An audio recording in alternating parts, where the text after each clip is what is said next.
Stephen Interviews You, discussing topics that matter to you. If you like this video, please give it a thumbs up, smash the like button, and feel free to share it with others so that they can see it too. And if you're new to this channel, please feel free to subscribe and hit the notification bell so that you can get updates on what I'm doing for this channel. Thank you all so much for your support. Hello, everybody. Welcome back to another episode of Stephen Interviews You. This is episode number 37. And to say the least, this is going to be more of a special episode, as you guys can already tell. I am joined by very special guests. Thanks, Stephen. Go ahead, yeah, this is Spencer Milne. I'm an Associate Athletic Director with oversight over the Bobcat Club, which is our fundraising arm for Ohio Athletics. A little bit about me is I'm a triple Bobcat, graduated in 2001 from Health and Human Services at the time, but also I was a cross country and track runner for a couple of years here. And then started working in college athletics, came back for the dual degree sports administration and master's in business program here. And then most recently, I came back to Ohio University 4 years ago to run the Ohio Bobcat Club. And it's been a labor of love for me. Great. Thanks, Spencer. And I'm Dusty Kilgour. I'm the Senior Associate Athletics Director for External Affairs. My department oversees Ohio Bobcat Club, revenue generation, ticketing and marketing, brand communication and strategy, and our external operations team. Like Spencer, I too am a 3-time graduate of Ohio University, proudly, a sport management undergrad, and then a dual degree graduate program in Masters of Sports Administration. Worked in professional baseball for a while, but most recently was with the Ohio University Foundation as their chief of staff. So excited to be over here in athletics and to speak with Stephen and about a topic that's near and dear to my heart. Yeah. So to get started, let's talk about the Ohio Bobcat Club in general, because for those out there that might not know what the Ohio Bobcat Club is all about, both Spencer and Dusty, could you explain what the Ohio Bobcat Club is all about and what's its main purpose and function? I'll take this one, Dusty. But the Ohio Bobcat Club is really a community that we've developed to support our most passionate fans. This is a group of folks that really want to make a difference with our athletic department, help prop us up. And a big component of that is identifying folks that want to invest in our department. And we provide a lot of benefits for your donations as well, through parking or hospitality or just a lot of gratitude and access to some things that your general fans would not. But we really like to support a passionate community of Bobcats. And so I think that's, in essence, what the Bobcat Club is about. I'll leave that. I'll let Spencer. I'll leave that at Spencer because that's the perfect response. It's our most passionate fan base. Those first supporters of Ohio athletics, and we couldn't do the work we do without the Ohio Bobcat Club. Yeah. So what was recently announced, and this was definitely a topic that I've been wanting to talk about ever since this did get announced, has been the Stand Up for Ohio football campaign initiative. So this is kind of like a two-part question. What led into the formation of this initiative, first of all? And could you guys explain what this initiative is all about from beginning to end? Maybe I can start that, Spencer, and you can add on and as we go. But I think we had a very passionate donor that got excited about some of the success we've had in Ohio football. We like to make sure people are aware that for the first time in a long time, we've had a sustained success at Ohio University. We've had 40 wins in the last 4 years. We've won 7 straight bowl games, and we had a fan base that is starting to understand that momentum. And we had a singular donor, Donnie Harrison, who played quarterback here in the 80s, was excited about that culture that we're developing, this championship culture, and he wanted to make sure that we preserve that. And we sat down with Donnie over a long, extended period of time to really kind of develop our, what are these core values of this campaign that we're going to stand up. And we came up with kind of preserving the student athlete experience, elevating Ohio's championship culture, and inspiring loyalty and pride amongst our fan base. And Donnie has been instrumental in standing this campaign up. And he gave a lead gift. And once we got that lead gift, we really start kind of focusing on what are our priorities? What do we need to do to be successful? We sat down with Coach Hauser and made sure that what we thought was the needs were actually the needs that aligned with his priorities. And we developed these funding priorities of enhancing and renovating Peden Stadium.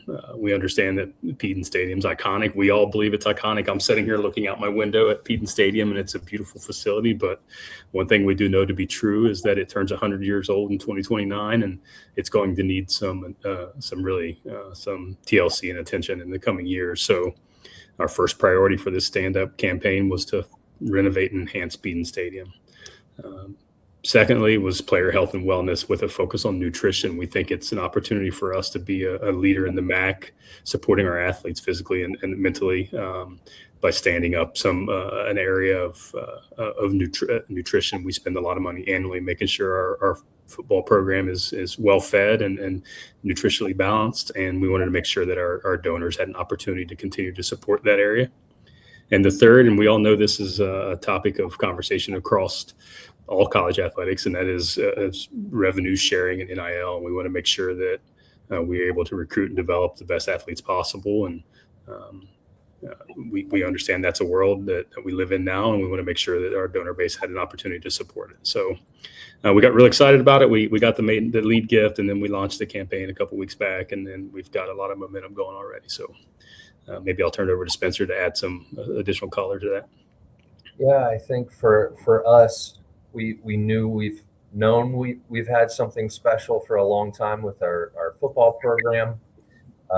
And I think we worked really hard to identify how we're going to continue the success. And this campaign is a way for us to rally some support around that and to actually make it happen and to continue the success. We're asking people to invest. And so when we launched about a couple weeks ago, like Dusty said, we're hoping to generate a lot of excitement. And this is a program that I think people have really rallied around for many years, and we want to keep that going. And so we have the opportunity for people to invest in a few ways that Dusty outlined, the 3 individual buckets that we've identified for support. But also there's some ways and the levels that we want people to invest in as well. So for the first 50 donors that invest in this campaign at $1,000 or more, we've got a Coach Hauser signed autographed football that we're helping to support. And I think that'll fire up a lot of people. John Hauser, I think, is another person that we should talk about as an architect of this campaign, because this follows in support of his vision for that football program too. And I think that's really important. And so we have a website set up around this. We've got social media leveraging around this campaign, and a lot of things moving in the right direction too. So there's also another component of this as well. We're encouraging our football alums and fans to invest and make a gift in memory and support of somebody who's been impactful for this program too. So we want to honor those that have really put us in this position with this campaign too. Yeah. So as a quick follow-up question, since you mentioned him, John Hauser, so what was really the most instrumental thing in factoring in, as he is now the head coach of the Ohio Bobcats football team going forward? How instrumental was it to applying the vision that John Hauser set for this team? Yeah, it was 100%. We would not have done this had we not had John Hauser's support. We knew Donnie was passionate, and he's still passionate. He's a great donor and a great alum of this university. But if you don't have alignment between what we believe the priorities are of the program with the actual priorities of the head coach. It's just not going to work. So as soon as John got onboarded and we sit down with him, we had kind of a robust conversation with, here's what we're thinking. Here's what Donnie's vision was. Here's what Slade Larscheid, our athletic director's vision is. John was on board right away. He agreed with everything we outlined. He understands the importance of nutrition. He understands NIL, rev share, and retaining athletes. He is in Peden Stadium every day. He knows it needs some TLC. So he bought in right away. He's been a supporter of the work that both Spencer and I do, and he's on the road with us when we're going to meet with donors. He's the perfect man for this job, and we're excited to have him in the role he's in. Yeah. So it's been mentioned about the facilities, especially Peden Stadium, needing renovations and upgrades. Provided that the donations come in for that to happen, what are some of the real key details of that? Like we say, facility upgrades or upgrading the stadium. What does that really involve exactly? Spencer, you want to go? Get me too? Yeah, I can start and you can fill in. I think our fans would agree that there are some fan-facing components of Peden Stadium that need a little bit of TLC too. Concessions, restrooms, and are a couple. Some of our stands need a little bit of attention as well. But then there are some things that we can do as well to invest and continue to generate revenue off of a really impressive stadium that's been around for nearly 100 years. By the way, in 2029, Peden Stadium turns 100. Yeah. It's a pretty impressive feat for any building nowadays on a college campus, right? So, but we're looking at enhancing some of our premium spaces as well, so suites and club seats. And just creating some new opportunities to enjoy a game at Peden Stadium in a different way, maybe with some additional luxury, right? And make it more comfortable for people. But also at the same time, strategically generating additional revenue to support all the changes that we need to keep up with in college athletics. Yeah, I think Spencer hit on most everything. It's almost unlimited amount of priorities, Stephen. When you look at the stadium, we do have to focus some of the early priorities on areas that can generate additional revenue. Revenue is the name of the game right now in college athletics. So yeah, you will see hopefully soon some additional premium seating options. Our video board's getting kind of outdated a little bit, so maybe we could give some attention to the video board. But in essence, we are somewhat limited to the support we get, right? I mean, we could create a list of items, but it's going to come down to how much donor support we can get to really get the space up to par with where we need to be. Yeah, and as a quick follow-up question to that, talk about practice facilities. What are the plans to making upgrades to the practice facility for the football program? Yeah, so I think that's a great question. One thing that I think as a university we're proud of is that the Walter Fieldhouse, it had broke ground. I feel like it's almost 10 years old now, maybe a little older than that, Spencer. Can't remember back, but most campuses have identified their practice facilities for athletics only. Ours, luckily, and I think proudly, is a university facility that is, we share and partner with campus recreation and ROTC, and it's a multi-use space. So it's a wonderful venue. The upgrades that will be coming at some point, our turf will be replaced in there in the near future, and then coming. I feel like it's a couple years from now, but we'll get new turf in there to support our football team. But the space is still pretty nice for those that haven't been in it. It's still in really good shape, and it gets used on a daily basis. And so I think the first thing you'll see there, Stephen, is probably a new turf, maybe a new video, new scoreboard as well coming. I think it's also important to note that we've continued to invest in the support for this football program too. So recently we've upgraded some of the amenities in our athletic training facility in Peden Stadium. Back in about 15 years ago, we created the Karen Strength and Conditioning Center, which is a first-class strength center within the MAC. And now we've identified some locker room upgrades to continue to enhance what we're providing to student athletes as well. And so a lot of that will be with continued investment from this campaign, enhancing what we're providing through nutrition needs for that program.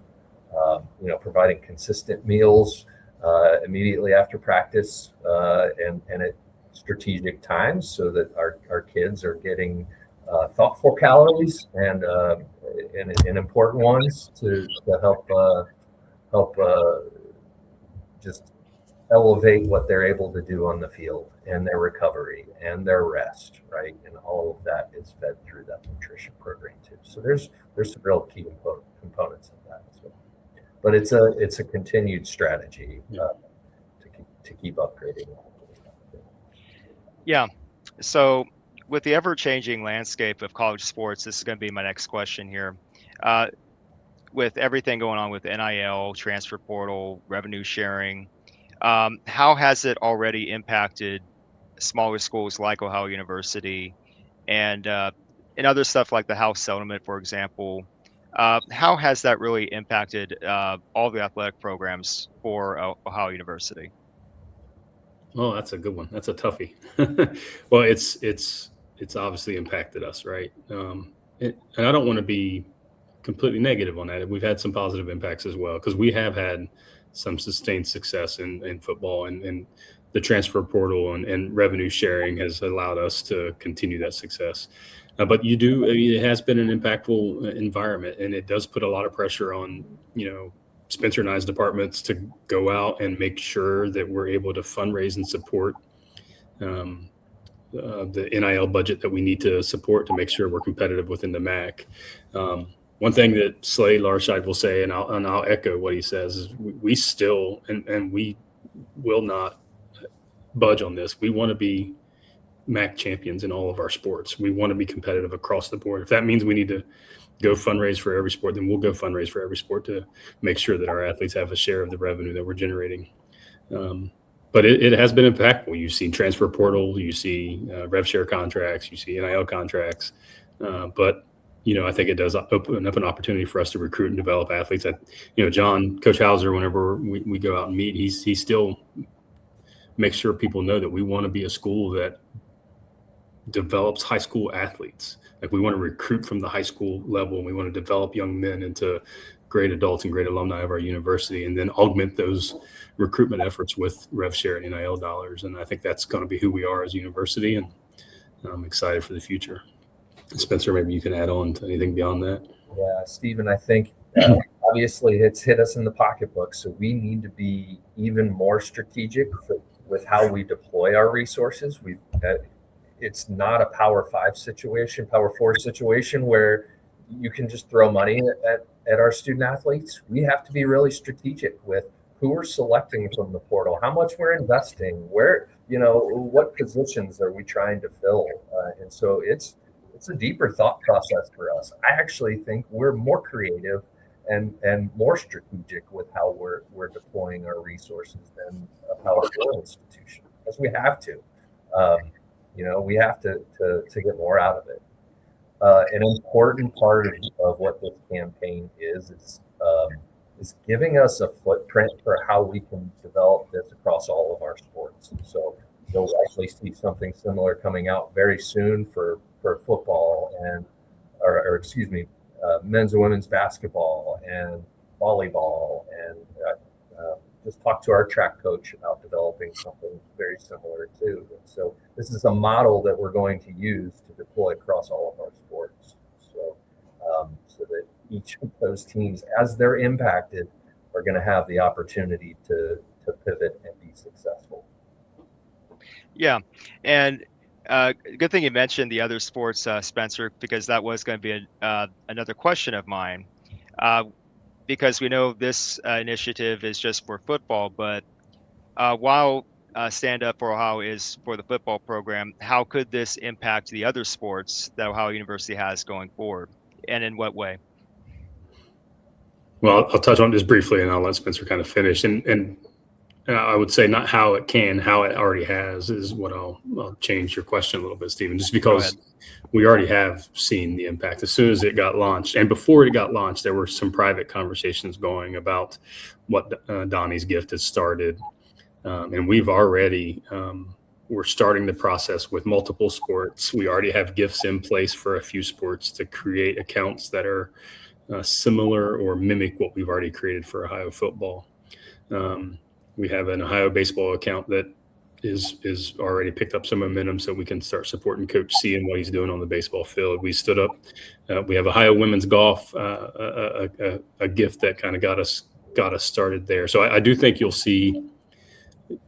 I don't want to put a date on it, but you will see some announcements coming in somewhat of a near future where there'll be stand-up campaigns across the entire athletic department where we're fundraising for initiatives specific to individual sports that are similar or same. And we're excited by that. Anything you want to add, Spencer? No, I think it's we're starting to see the impact across all of our sports now with revenue share and NIL opportunities, and we have to remain competitive. The fact that we're looking to try and stay competitive in the recruiting market with women's golf. Number one, shows the emphasis that we want to provide and win championships, the opportunity to win championships with all of our programs, but it also shows you that even women's golf is impacted by this nowadays, right? And so we have to be strategic. Yeah. So my next question would be this, and I've asked Ohio University alums this many times, but the 2024 season itself for the football program, how that really already made a change to Ohio University and how they view athletics. Take me through that. What was it like being part of that run for 2024? Just seeing the football program succeed the way that it did back then. Well, I was in my current role at the time. Dusty, you were watching it from diversity, but just from a different lens, I suppose. But it was incredible. I think we saw so many people rally around our program, and it shows you that we can achieve whatever we put our minds to. It's part of that Bobcat pride, but also it was a really special time. And a special team that was able to make it happen. I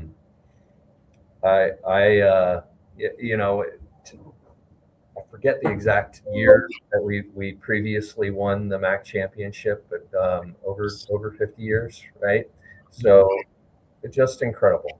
And we continue to have those conversations nowadays, but I practically brought tears to my eyes when I was over there in Detroit and walking down on the field and ushering people in to share that experience with our team was unbelievable, and one of my top 5 sports moments, right, in a 20-year career of athletics. So pretty special.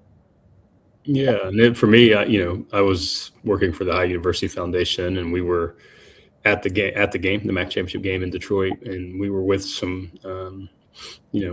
pretty significant donors and entertaining, and it's always fun for me to be with some people that maybe a little older than I am, and to watch them get younger. They get younger in the face, right? They get excited. They get youthful.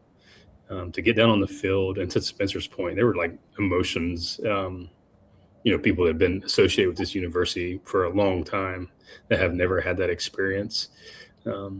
It was a really special moment, and one, to Spencer's point, I'll never forget, and one that we're going to try to repeat as soon as possible, because the impact is profound. Like the excitement that our donor base, our alumni base has after a MAC championship is that will help all of us do our jobs. So if we could do that again, no pressure, Coach Hauser, but if I would love to have that happen next year. So.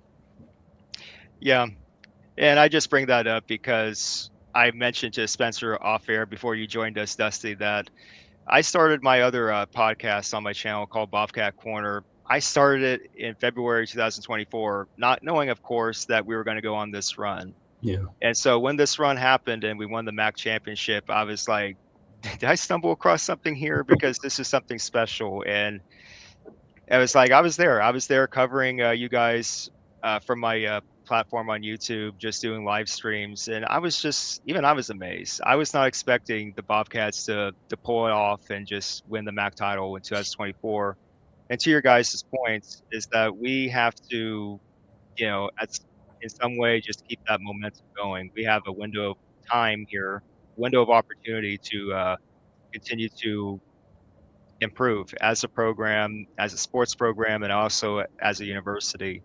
So it's very meaningful. And I'm glad you guys have started Stand Up for Ohio, because this is part of what we do. So I will say one thing. We didn't mention her, and we need to mention her. Our president, Lori Gonzalez, is such a supporter of the work we do. It makes our work a lot easier knowing that she's on our side and understands the importance of what we do and the importance of athletics on campus. So she's been an ardent supporter of mine personally, of what Slade's trying to accomplish, and just Ohio athletics in general. So having her on our side has been very, very much helpful. And Stephen, the other thing I'll say is, for people like Spencer and I, who are, we're similar in age, to experience football here in the 90s and early 2000s, you would never have, we could never have imagined a MAC championship, more or less a winning season. We had some rough years there when we were students, so it's pretty exciting to see now. So. I'll even tell a story of the year prior to that MAC championship when we had a 3-win season. Yeah. Right? Yeah. That was really tough. We were questioning a lot of the things that we were doing. However, when you went in that locker room, those guys had a vision, and it was really special to see them pull it off and execute it at a high level. And that was almost, I was proud of the Bobcats, but I was proud of our coaching staff and our student athletes that executed that. And it's as much as we're emotional about it, that team actually lived it, right? And it's extremely special for them. And I'm glad as an administrator that I was able to be a part of that and develop that experience for those kids and help lead them to that opportunity. Yeah. So you mentioned President Lori Gonzalez. How much input has she had on this initiative as well, Stand Up for Ohio? And what, if any, have any changes been made to the initiative through Lori Gonzalez? No, she's been involved the entire time. She's Right. keenly aware of what Donnie was envisioning. And no, she's been 100% supportive. No significant changes. She's on board with what we're trying to accomplish and willing to go and do the work that we're trying to do. If we need her to be in a meeting, she'll be there. So yeah, she's keenly aware. She was there with Donnie in early conversations before we stood it up, and great ardent supporter. Yeah. So next question would be, has to involve NIL, has to involve managing finances, because that has become an important part of any college administration. So for Ohio University, it was mentioned earlier by Spencer about how you have to really strategize how you manage the finances. So really take me through it. What goes into managing that when you're signing a new player and he wants some sort of NIL deal? What are like the key things that need to be included in such a deal? One thing I'll say is sometimes we use the terms NIL and revenue share interchangeably, and they're really not. What we do here a little bit more is revenue sharing. Okay. So we do NIL deals as well, which is where a student athlete or a football player has the opportunity to partner with a local business or a national business to use their name, image, and likeness to generate additional funds. We do those, but primarily what we're talking about is using revenue that is generated. Since we're talking about football, we'll focus on football. Revenue that is generated through our football program to share with student athletes. And or revenue that is generated by donations from donors through a program like we've put out to support our student athletes. And what we're lucky with is we have our football program has a general manager. His name's Sean Cook.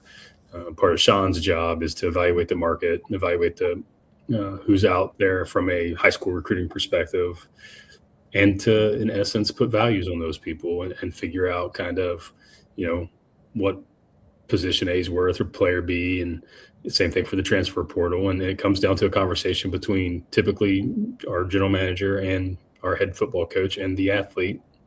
And then once that is agreed upon, the athletic department will take over some of the compliance pieces associated with it. Spencer, anything I'm missing or you want to add? No, I think when we lay out a campaign like this too,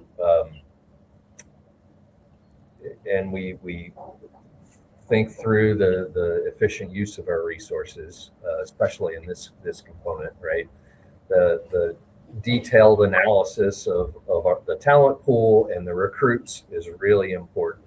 Starts also with the vision set from Lori Gonzalez through Slade Larshide, from our football coaches, to paint a picture of where we want to be, what we want to execute, and then get the right kids here, right? And it's all intertwined, right? And that's where that vertical alignment, as Dusty alluded to, from Lori Gonzalez all the way down to our student athletes, right, who are on the field making it happen, is really important. Yeah. So to wrap up here, and this has everything to do with Ohio University alums, alumni, donors. What has the response been, notwithstanding the Stand Up Ohio campaign? What has the response been to just making general donations to the athletics programs of Ohio University, like in the last few years, for example? How has the response been, and is there like an uptick in support and donations? What is the vibe like in the Athens, Ohio area right now? Well, the vibe in Athens, Ohio is always great, Stephen. You know this. Right. The vibe's always great. Yeah. We have, it's been great. I mean, we have a lot of momentum. I'll let Spencer speak a little bit to the specifics about where we're at from a athletic department fundraising perspective, because we just reported on this morning a little bit. So, Spencer, if you want to do that. Yeah, of course. I think without sharing specific numbers, I think we've seen a growth in new donors to the department, but we've also seen some significant growth in major gifts to the university as well.